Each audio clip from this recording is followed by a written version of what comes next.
नमस्कार दोस्तों, तो कैसे हैं आप सब लोग। उम्मीद करता हूं आप सब लोग ठीक होंगे। बांग्लादेश में हिंदुओं पर अत्याचार हो रहा है। बांग्लादेशी हिंदुओं का नरसंहार हो रहा है। बांग्लादेशी हिंदू बहन बेटियों का बलात्कार कर रहे हैं बांग्लादेश में रहने वाले जिहादी। पर इनके लिए बोलने का वक्त हमारे देश के कुछ नेताओं में नहीं है। कांग्रेस और इंडी अलायंस के नेताओं ने फलस्तीन और गाजा के लिए बोला, लेकिन बांग्लादेशी हिंदुओं के लिए नहीं। ना तो कांग्रेस और ना ही दलित के मसीहा बनने वाले नेताओं ने कुछ बोला। बांग्लादेश देश में जो हिंदू है 90% से ज़्यादा लोग दलित समाज के हैं, पर इनके लिए कोई नहीं बोलेगा। CAA का कानून इन्हीं हिंदुओं को भारत में लाने का कानून है, पर इसका विरोध कांग्रेस और दलित के जो नेता बनते फिरते हैं उन लोग ने ही किया। इन हिंदुओं को भारत में लाने की बात योगी जी और नरेंद्र मोदी जी करते हैं, लेकिन ये लोग इनका ही विरोध करते हैं। आप योगी जी का ये वीडियो देखो। हमें सम और विषम परिस्थिति में कोई हमारे मूल्यों के से डिगा न सकता हो, कोई हमें हमारी भावनाओं के साथ खिलवाड़ न कर सकता हो, ये हम अवश्य प्रयास करें। क्योंकि जो नकारात्मक ताकतें हैं, जिनके मन में आपके प्रति सद्भावना नहीं, दिखावटीपन है, जो राम के अस्तित्व को नहीं मानते, जो कृष्ण के अस्तित्व को नहीं मानते, जिन लोगों के मन में भारतीयता के प्रति कोई सम्मान का भाव नहीं, जिन लोगों के मन में ये कोई भाव नहीं कि दुनिया के किसी कोने में कोई हिंदू प्रताड़ित हो रहा है तो उसके प्रति आवाज उठा सके, क्योंकि उसमें भी उन्हें लगता है कि अगर हम आवाज उठाएंगे तो कहीं यहां उनका वोट बैंक न खिसक जाए। वोट बैंक भी जिनको दुनिया के अंदर होने वाले किसी अत्याचार में वोट बैंक दिखाई देता हो, वो आपके हितैषी कैसे हो सकते हैं। याद रखना, जो बांग्लादेश में हो रहा है, जो चर्चाएं हो रही थी अभी, वहां 90% जो हिंदू बचा है वह दलित समुदाय से है।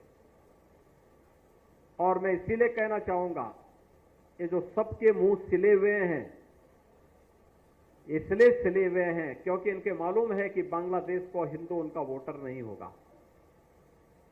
वह हिंदू है, ये हो सकता है उसकी गलती हो, लेकिन हम उसको गलती नहीं मानते, हम उसको मानते हैं उसका सौभाग्य है कि वह हिंदू है और उसकी रक्षा करना हम सबका दायित्व है। उसकी पीड़ा के साथ खड़ा होना हमारा दायित्व है। हमारे लिए वह हिंदू है, एक मानव है, एक मानव के नाते उसकी मानवता की रक्षा करना, उसके जीवन को संरक्षण देने के लिए एक आवाज उठाना, ये हमारा दायित्व है और हम अपने इस दायित्व को निर्वहन जीवन भर करेंगे। ये किसी भी पक्ष और विपक्ष का मुद्दा नहीं, बल्कि मानवता को बचाने का मुद्दा है। राक्षसी वृत्तियां जब भी धराधाम पर प्रबल होंगी, उनका मुकाबला करने के लिए हमें तैयार होना पड़ेगा। ये लोग बांग्लादेशी हिंदुओं की बात नहीं करते, क्योंकि ये लोग इनके लिए वोट बैंक नहीं बन सकते। कांग्रेस के नेता गाजा की बात करते हैं, पर बांग्लादेशी हिंदुओं पर चुप रहते हैं। कांग्रेस और इंडिया अलायंस का एक भी नेता बांग्लादेशी हिंदुओं की सुरक्षा के बारे में बात नहीं करता।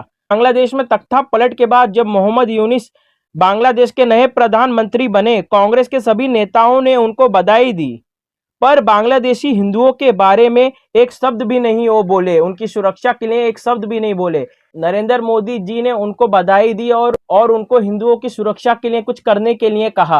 अनुराग ठाकुर का ये वीडियो देखो। कांग्रेस पार्टी के अध्यक्ष ने ट्वीट जब किया या उनको बधाई जब दी, तो हिंदुओं की वहां पर सुरक्षा की कोई बातचीत नहीं की, ना ही उसका उल्लेख किया, ना ही अल्पसंख्यकों की सुरक्षा की बात की। ऐसी कौन सी मजबूरी थी कि ये लोग वहां पर हिंदुओं और अल्पसंख्यकों की सुरक्षा की बात भी नहीं कर सके। धन्यवाद सभापति जी, मैं आपका आभारी हूं, क्योंकि जो हमारे पड़ोसी मुल्क बांग्लादेश में हाल ही में घटा, उसको लेकर हम सब लोग चिंतित भी हैं और सभी राजनीतिक दलों ने एक स्वर में बात भी कही कि वहाँ पर जो अपने लोग हैं उनकी भी चिंता की जाए। माननीय प्रधानमंत्री जी ने भी ट्वीट करके जो इंटरिम गवर्नमेंट के प्रधानमंत्री हैं उनको बधाई भी दी, लेकिन ये भी कहा कि हमारे जो वहाँ पर हिंदू और अल्पसंख्यक हैं उनकी शांति, सुरक्षा और विकास सबको सुनिश्चित किया जाए। लेकिन दुर्भाग्य ये है सर कि नेता प्रतिपक्ष और कांग्रेस पार्टी के अध्यक्ष ने ट्वीट जब किया या उनको बधाई जब दी तो हिंदुओं की वहां पर सुरक्षा की कोई बातचीत नहीं की, ना ही उसका उल्लेख किया, ना ही अल्पसंख्यकों की सुरक्षा की बात की। ऐसी कौन सी मजबूरी थी कि ये लोग वहां पर हिंदुओं और अल्पसंख्यकों की सुरक्षा की बात भी नहीं कर सके। गाजा को लेके आपने बड़ी बड़ी बातें की, गाजा को लेके आप बड़ी बड़ी बातें करते थे, लेकिन यहाँ पर आकर आप नहीं करते। राहुल गांधी जी ने बांग्लादेशी हिंदुओं के बारे में क्यों कुछ नहीं बोला, ये बहुत बड़ा सवाल उठता है उनके ऊपर कि वो क्यों चुप रहे। वो तो गाजा के लिए बहुत बड़ी बड़ी बातें कर रहे थे, गाजा और फलिस्तीन के लिए तो बड़ी बड़ी बातें कर रहे थे ये सारे नेता, कांग्रेस के नेता और इंडिया अलायंस के नेता। लेकिन बांग्लादेशी हिंदुओं का दर्द इनसे क्यों नहीं देखा जाता, इन्होंने बांग्लादेशी हिंदुओं के लिए आवाज क्यों नहीं उठाई। रिपब्लिक भारत पर अर्नब गोस्वामी के शो में एक व्यक्ति ने आरोप लगाया है कि जो बांग्लादेशी हिंदुओं के साथ हो रहा है ये सारी चीजें राहुल गांधी पहले से ही जानते थे। आप ये वीडियो देखो, आप खुद ही समझ जाओगे। I just want to keep an information on record. Few weeks ago, Congress leader Mr. Rahul Gandhi, he visited London and he had a secret meeting with Tariq Rahman, the acting chairperson of Bangladesh Nationalist Party, and he gave green signal to this what is happening in Bangladesh now, Taliban takeover of Bangladesh. Now Hindus are being persecuted. He was trying to oust that government and have his own allied government in Bangladesh, and that's what we are seeing now.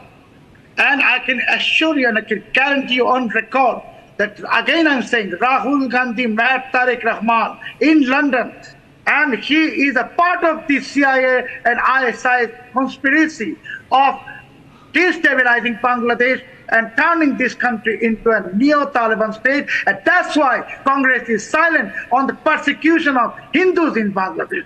Well, in that case, I think Congress party will have to clarify whether this meeting happened. I can guarantee you. I can guarantee you. This meeting took place. And I'm saying it based on very credible. No, but what you're saying is a very sensational charge that behind the scenes, Rahul Gandhi, you are saying on some kind of an encouragement of the American deep state, meets the Jamaat-e-Islami supported BNP leader Tariq Rahman in London. And can I tell you why? Can I explain to you why he nodded?